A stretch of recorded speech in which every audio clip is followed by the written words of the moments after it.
Janet, who was currently polishing the coffee table under her father's watchful eye, felt a surge of cold fury. The colonel, sitting in the armchair like a gargoyle, narrowed his eyes. "Fire, you say?" the colonel grunted.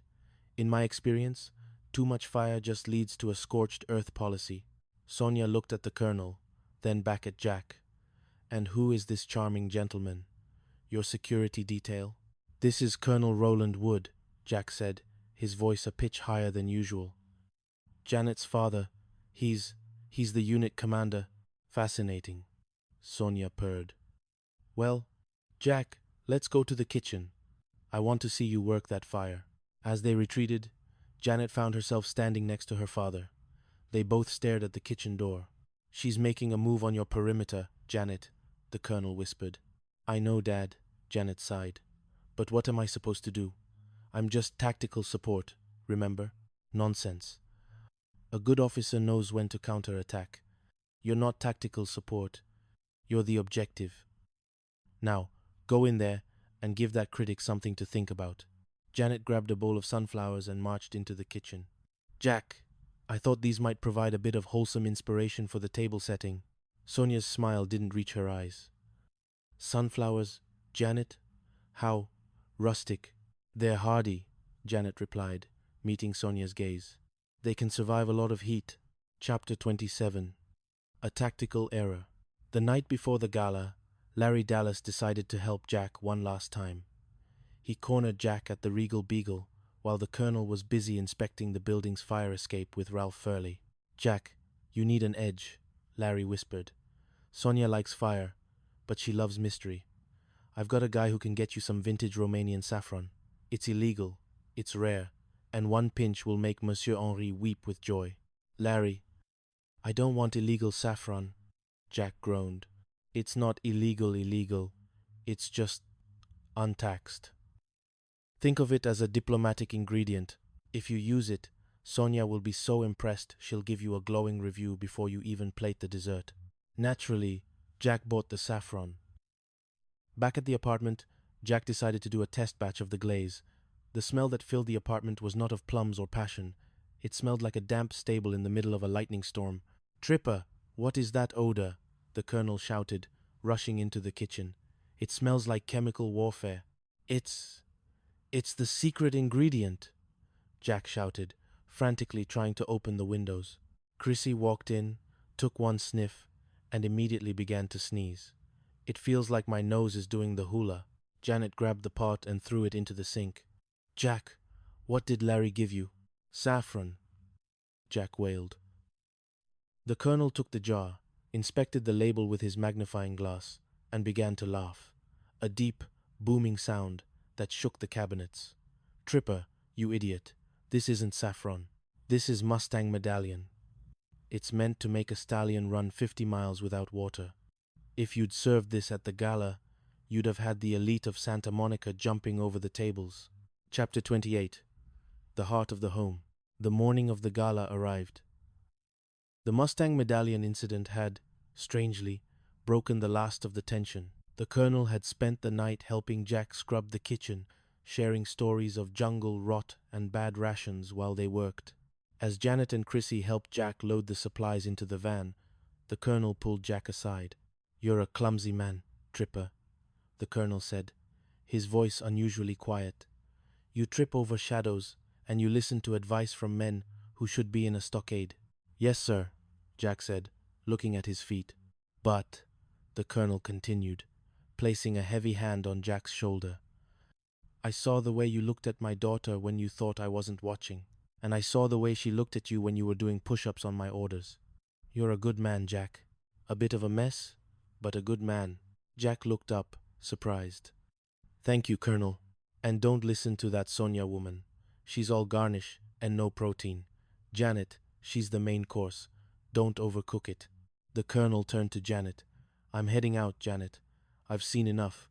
Your perimeter is secure, and the bagpipes, keep practicing. You'll get better." He gave her a firm hug and a salute, then tipped his hat to Chrissy. As his gray sedan pulled away, the three of them stood on the curb, the Santa Monica sun finally beginning to feel like a warm friend again. "He likes us," Chrissy whispered.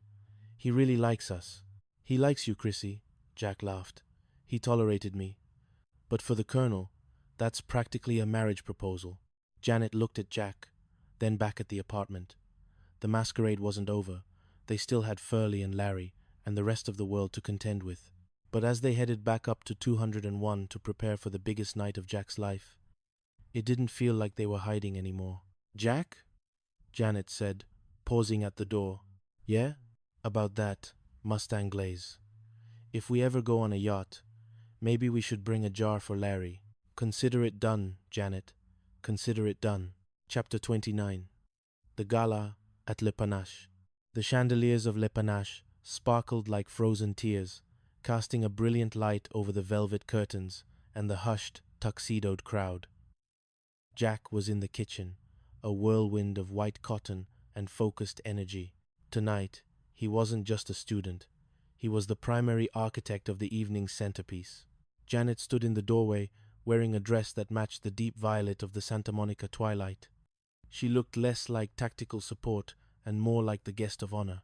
"The room is full, Jack," Janet whispered, stepping into the stainless steel sanctuary. "Monsieur Henri is pacing like a caged tiger. And Sonia, she's at the center table, sharpened her pen like a dagger." Jack paused, a silver spoon hovering over a pot of reduction. "I'm ready, Janet. No horse supplements, no fake bagpipes, just the food. And us," she added, her hand brushing his arm. The service was a blur. Dish after dish left the kitchen to the rhythmic clinking of silverware. Then came the moment, the Tripper special. As Jack plated the hula-inspired plum reduction, a hush fell over the dining room. Suddenly, a commotion erupted near the entrance.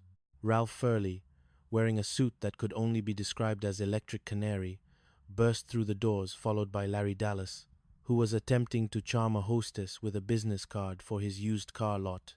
"Tripper, my boy, we're here to witness history," Furley shouted, his medallion clanging against his yellow lapel. Monsieur Henri's face turned a shade of beet red. "Who are these brightly colored peasants?" "They're with me, monsieur," Jack said, stepping out from the kitchen with Janet at his side. He didn't stumble. He didn't trip. "They are my family, and they're here to taste the best meal Santa Monica has ever seen." Chapter 30. The Soufflé of Truth. Sonia rose from her seat, her eyes narrowing as she looked at the hula-inspired dish. "It's bold, Jack, but a chef is only as good as his final note. The lover's soufflé. Monsieur Henri says it's a myth. Prove him wrong." Jack retreated to the kitchen. The air was thick with the scent of chocolate and expectations. He worked with a precision that would have made the Colonel proud. Beside him, Janet acted as his silent partner, anticipating every move, handing him ingredients before he even asked. When the soufflés emerged, puffed, golden, and defiant, the dining room went silent again. "Well?" Monsieur Henri demanded. Sonia sighed, the sharp lines of her face softening. "It doesn't taste like a menu description, Papa. It tastes like Apartment 201. It tastes like loyalty and laughter and something very real." She looked at Janet, then at Jack. "The description was kitschy, Jack, but the reality is a masterpiece." Monsieur Henri took a bite and simply nodded. "Tripper, you are no longer a student. You are a chef. And you," he turned to Janet, "are clearly the secret ingredient." Chapter 31. A Step That Is New. Later that night, the trio and their uninvited but cherished guests returned to apartment 201. The moon was a silver sliver over the Pacific, and the hula lamp was glowing softly in the corner.